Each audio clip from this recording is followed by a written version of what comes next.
6 months ago. Feel my muscles. He puts up his hand and I squeeze it.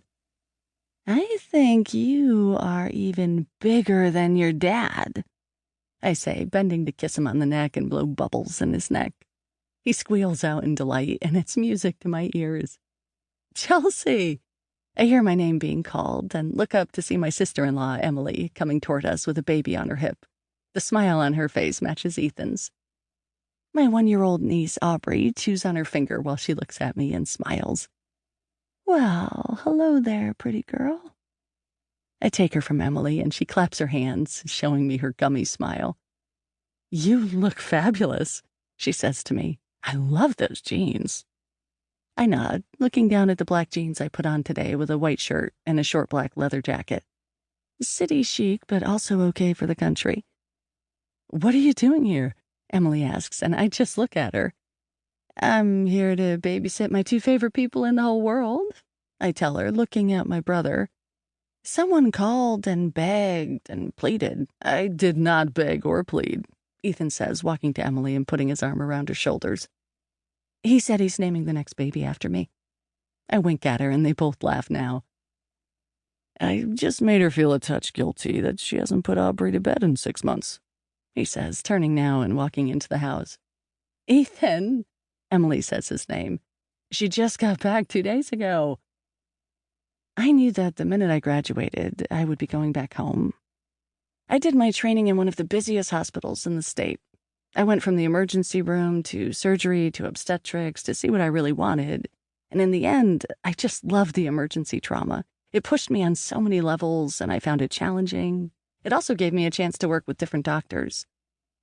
No matter how much I loved the hustle and bustle, I knew I wanted to come back home. And she is bored out of her mind, he repeats what I told him. She said it herself. I did, I say. I reached out to one of the top medical centers in the area, and I start in a month. I could have started right away, but I wanted to get settled and have some extra family time, seeing my cousins and my grandmother. But I was getting antsy to get back out there. I might call and ask if I can start before I'm scheduled. We walk into the house, and I see toys scattered everywhere. I look around the living room, but everything is much the same. The only thing is the new family pictures that Emily keeps adding. I pick up a frame on the side table, seeing the picture of all of us at Christmas. I see that someone really put his foot down with no more toys. Don't look at me, Ethan says, walking to grab a glass. It's all Emily. I can't even believe you just said that. She looks at him. You, Mr. McIntyre, are fibbing. She folds her arms over her chest.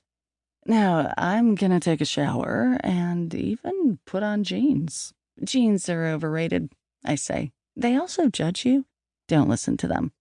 You're wearing jeans? She points at my pants. I was in nursing school and working at the hospital. I lived on coffee and ramen noodles. Sometimes I ate the noodles uncooked. She walks back to their bedroom as I sit on the couch next to Aubrey. She is lying down, watching some cartoon playing on the big screen television. I kiss the top of her head, and she looks up and smiles at me. 45 minutes later, Ethan is opening the car door for Emily. There is a bottle in the fridge already, Emily says, sticking her head out of the window. They both ate, so bath time is in an hour, and then they should go right to bed. I know the drill, I say, standing on the porch, holding Gabriel's hand with Aubrey on my hip. Call if you need us, Ethan says. And by that, I mean we will see you later. Wave bye, I tell the kids as they drive away from the house. I look up at the sky now and see that the clouds are rolling in faster and faster. Gone is the blue sky and the fluffy white clouds. The sky darkens with gray clouds, and I feel a couple of drops.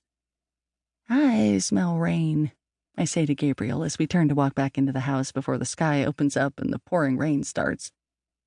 Now, how about you show me all your favorite toys? Yes, Gabriel says, jumping up and down. He pulls my hand toward his playroom in the back of the house. The floor-to-ceiling windows view the backyard and the big pool Ethan put in right next to the enormous play structure the guy spent a weekend building last year. The worn hammock remains in the yard. No matter how